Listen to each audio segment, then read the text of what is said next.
আসসালামু আলাইকুম এভরিওয়ান, আশা করছি তোমরা সবাই খুব ভালো আছো। আজকে অনেকদিন পরে তোমাদের জন্য একটা নতুন রেসিপি নিয়ে আসলাম, বোয়াল মাছের আলু দিয়ে ঝোল। আর তোমরা কে কে বোয়াল মাছ খেতে পছন্দ করো অবশ্যই জানাবে। আর হ্যাঁ, তোমাদের মধ্যে যারা যারা নতুন বউ আছো, চাচ্ছ তোমাদের হাজব্যান্ডকে বা শ্বশুরবাড়ির লোকজনদেরকে কিছু একটা খাইয়ে ইমপ্রেস করতে, তা হবে সহজ রেসিপি। তাহলে অবশ্যই আমার মায়ের হাতের এই রেসিপিটা ফলো করতে পারো। আচ্ছা, তো এর জন্য প্রথমে মা তার প্রিয় কড়াইয়ে তেল দিয়ে দিল, তারপর কুচি করে কেটে রাখা পেঁয়াজগুলো দিয়ে দেয় তেলে। পেঁয়াজগুলো নরম হওয়া অবধি ভাজতে থাকে। আর নরম হয়ে আসলে এর মধ্যে আদা বাটা, পেঁয়াজ বাটা, রসুন বাটা দিয়ে দেয়। তারপর গোলমরিচ গুঁড়ো, লবণ আর এই যে 3 টুকরো টমেটো দিয়ে দেয়। যাই হোক, তারপর হলুদ গুঁড়ো, মরিচ গুঁড়ো দিয়ে পানি দিয়ে মশলাটাকে কষাতে থাকে।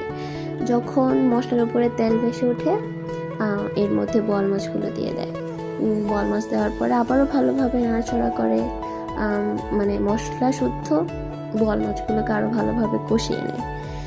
যাই হোক, এর মধ্যে তোমাদেরকে একটা কাহিনী শোনাই।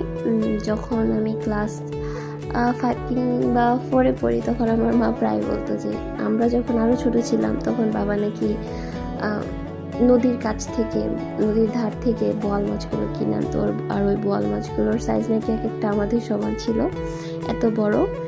এখন অবশ্যই আছে এত বড় বড় বোয়াল মাছ, হয়তো শহরে জীবন দেখে আমরা মাছগুলো দেখা পাই না। যাই হোক, এই যে কষানো মাছগুলোর সাথে মা কিছুটা আলু দিয়ে দেয়। আলু দিয়ে কষানোর পরে এখানে আবারও পানি দিয়ে দিবে।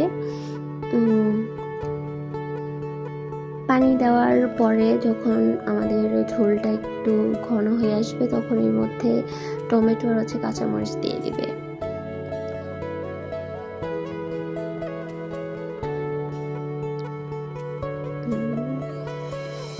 তারপর ঝোলটা যখন টকবকে একদম ফুটতে থাকবে, তখন মা এর মধ্যে কতগুলো ধনিয়া পাতা দিয়ে দিবা। ধনিয়া পাতা দেওয়ার পরে অনেক সুন্দর একটা সুস্বাদু ঘ্রাণ বের হয় আমাদের এই ঝোলটা থেকে, যেটা অবশ্যই খাবারের রুচিটা বাড়িয়ে দেয়।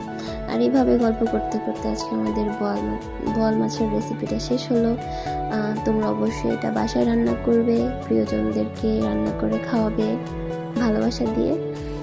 আর রান্নাটা ভালো লাগলে অবশ্যই আমাদের পেজে একটা ফলো দিয়ে দিবে আর একটা লাইক দিয়ে দিবে। আজকে পর্যন্ত, সবাই ভালো থেকো।